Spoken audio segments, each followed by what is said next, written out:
Audio Jungle.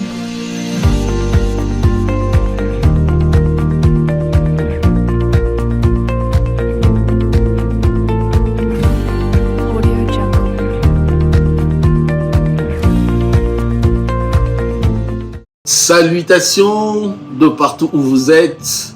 C'est bien votre serviteur, le pasteur Guy Dangui, formateur, coach certifié et consultant en leadership organisationnel. Nous sommes là encore en ce jour pour notre nouveau module dans cette grande formation continuelle virtuelle que nous vous offrons. Une opportunité à pouvoir booster votre potentiel en leadership management. Alors, pour aujourd'hui, nous allons parler sur un thème qui est important, je dirais quasi important, pour toutes les personnes qui se retrouvent en position de leadership. Nous allons parler sur le leadership et l'intégrité. Vous savez comment ces concepts, ces sujets d'intégrité restent et laissent à désirer dans les chefs de nos leaders, les leaders africains, les leaders américains, les leaders européens. De nos jours, il se crée une forte crise en matière d'intégrité. Essayons un tout petit peu de parler de l'intégrité. Mais je voudrais commencer par vous donner une petite histoire. Il y a eu un jour où un jeune homme est allé auprès d'une jeune femme. Ils ont commencé une relation amoureuse. Au début, les personnes venaient auprès du jeune homme pour lui dire la personne que tu comptes prendre en mariage n'est pas honnête. C'est une fille qui a déjà fait sa vie et puis elle a un enfant. Et pourtant, de l'autre côté, la fille ne disait pas au garçon. Et à chaque fois que le garçon posait la question à sa fiancée pour lui dire, écoute, j'entends dire que tu as un enfant. Alors, la fille ne faisait que nier, alors que c'était vrai. Et un jour, alors qu'ils se retrouvaient dans leur moment de amours, ils parlaient, ils baladaient, le garçon répond à la même question en lui posant la question, ma puce, dis-moi un peu, es-tu vierge? Ce qui était bizarre et étonnant, c'était la réponse de cette jeune fille. La jeune fille répond en disant, je te le jure sur la tête de mes enfants. Mais comment? Elle qui niait qu'elle n'avait pas d'enfant, et maintenant elle jure sur la tête de ses enfants. Donc on sait voir que ce manque d'intégrité, ces mensonges cachés a fini par être révélé. Qu'est-ce qu'on voudrait dire par là? Nous allons dire qu'une personne non intègre finit toujours par se faire dévoiler. Ça ne sert à rien de pouvoir vivre des façades, cacher de choses qui sont réelles, parce qu'un jour, ça finira par se faire savoir. L'intégrité. L'intégrité, c'est une valeur qui est très importante, que chacun d'entre nous, en tant que leader, doit devoir en avoir. Nous devons travailler pour vivre une vie d'intégrité. Très souvent dans nos vies, nous vivons avec des lionceaux, nous les hébergeons, nous pensons que ce sont des chats. Vous savez qu'un lionceau, bien qu'il a l'air, il a la morphologie d'un chat, mais ce n'est pas un chat. Tu l'héberges, bon, au début, il est petit, il peut jouer avec les autres chats, mais ce n'est pas un chat. Dans les jours à venir, ce lionceau aura la révélation qu'il n'est pas un chat et il bouffera les autres chats. Donc, ce que nous hébergeons en nous, ce que nous refusons de tuer en nous d'inapproprié finira par nous tuer. Le manque d'intégrité dans nos cœurs finira par faire écrouler comme un château de cartes toutes ces carrières, tous ces voyages que nous avons eu à faire dans notre position de leadership. Et la question qu'on doit se poser en tant que leader, c'est celle-ci. Suis-je un homme et une femme intègres? Si on doit parler de personnes intègres, est-ce que je pourrais figurer parmi la liste de ces personnes? Être intègre voudrait simplement dire être complet, être une personne, être la même personne à l'extérieur et à l'intérieur. En fait, c'est un complet, c'est un en tout. C'est la qualité qu'une personne possède au-dedans d'elle-même. L'intégrité va de pair avec l'honnêteté, la sincérité et de manière générale, comme j'ai eu à dire, une personne intègre, c'est une personne qui est la même à l'intérieur et à l'extérieur. C'est la même personne qui est en privé et en public. Il n'y a pas une différence entre sa vie privée et sa vie en public. Un mariage complet entre l'être et le faire. Un mariage entre la réputation et sa vie au quotidien. Il n'y a pas une sorte d'inadéquation entre ce qu'il est en train de présenter aux yeux du monde et ce qu'il est réellement en privé. Une personne intègre, c'est celle qui pratique ce qu'elle dit. C'est celle ou celui qui accomplit ce qu'il donne comme promesse. Il est collé à sa parole. Il est esclave de ses paroles.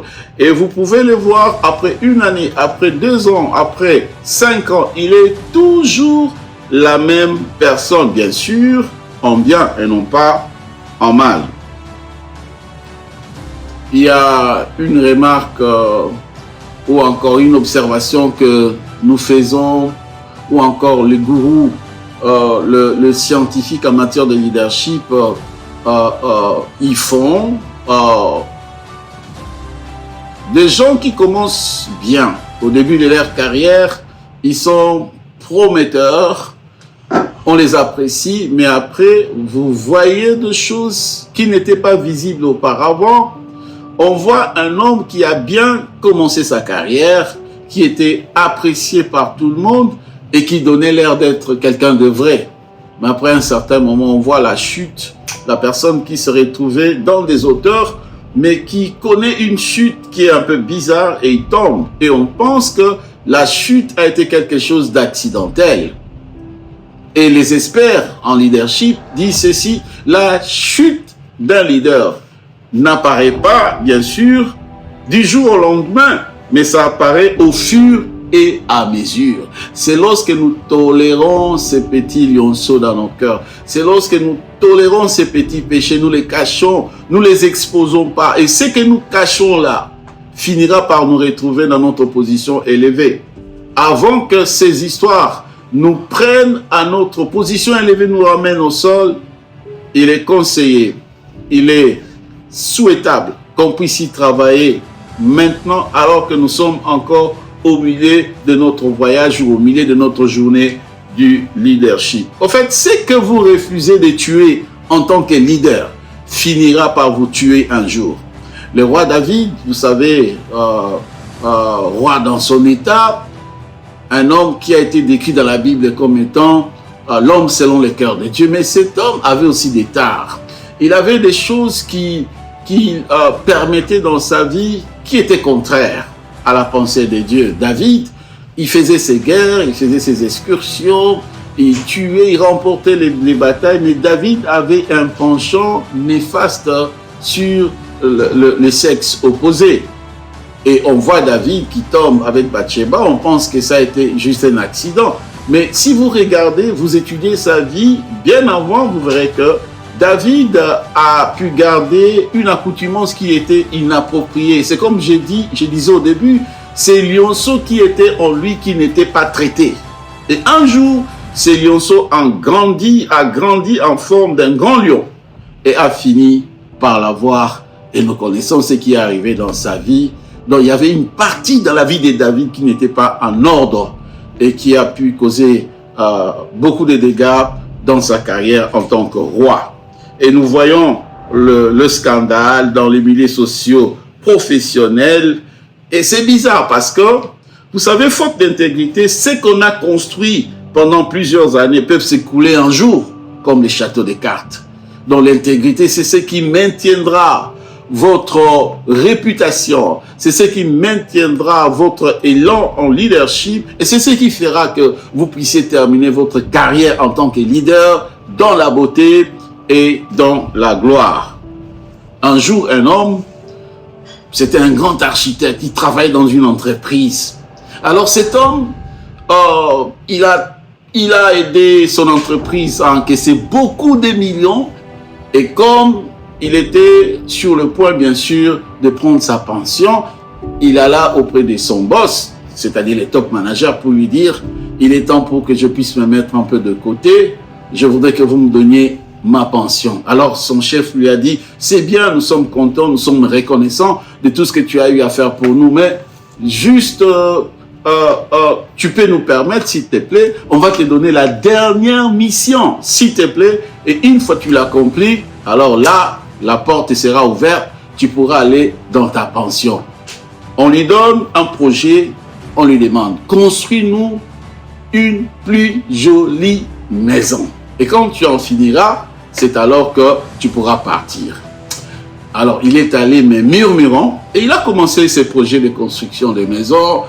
Il a acheté des matériaux qui ne coûtaient pas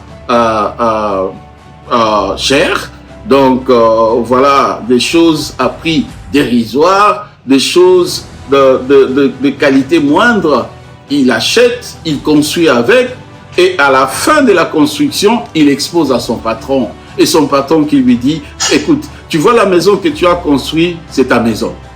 En fait, nous te l'offrons comme cadeau de toutes tes années de travail au sein de notre entreprise. Alors cet architecte a commencé à regretter au fond de lui. Il a oublié que ce qu'il était en train de construire, c'était pas pour quelqu'un d'autre, mais c'était pour lui-même. Quelle est la leçon que nous pouvons tirer de là? Vous savez, chaque choix, chaque parole, action, décision que nous prenons au quotidien construit notre propre maison et notre propre futur. Raison pour laquelle un homme intègre, dans chaque action, tous les choix et décisions qu'il prend au quotidien, il réfléchit sérieusement parce que sa vie en dépend. Une dernière histoire encore. Un roi qui était sur le point de, voilà, sa santé qui n'inspirait plus confiance, il était sur le point de confier bien sûr la royauté à une personne. Mais ce roi, selon l'histoire, n'avait pas de successeur. Alors, il fit appel à 10 jeunes hommes de son royaume et il leur confia des grains de maïs. Il leur dit, allez-y, plantez ces grains de maïs et revenez au bout d'un temps et puis vous allez m'apporter ce que ces grains ont pu produire. Alors, parmi ces 10 jeunes hommes, il y a eu 9 d'entre eux qui sont allés, qui ont essayé, mais qui se sont rendus compte que ces grains-là ne produisaient pas. Ils ont pu avoir des grains, d'autres grains bien sûr appropriés, et ils ont planté, ça a pu produire quelque chose. Et le jour J, le roi fit appel à ces 10 jeunes hommes, ils sont venus et chacun a apporté,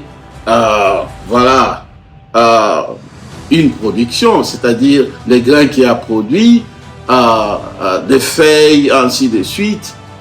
Et l'autre jeune homme qui a tout essayé, mais ça n'a pas abouti, lui, il apporta seulement les mêmes grains que lui remit le roi.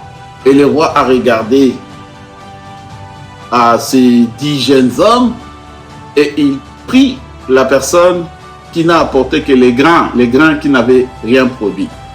Il dit, c'est celui-ci qui va hériter mon trône. Pourquoi? Parce que c'est un jeune homme honnête. Au fait, la vérité c'est laquelle?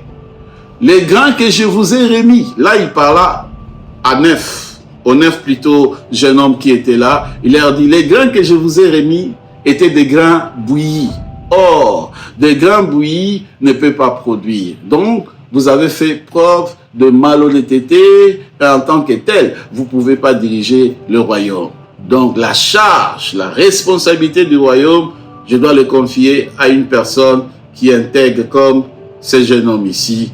Et c'est celui-là qui était intègre, qui hérita le trône.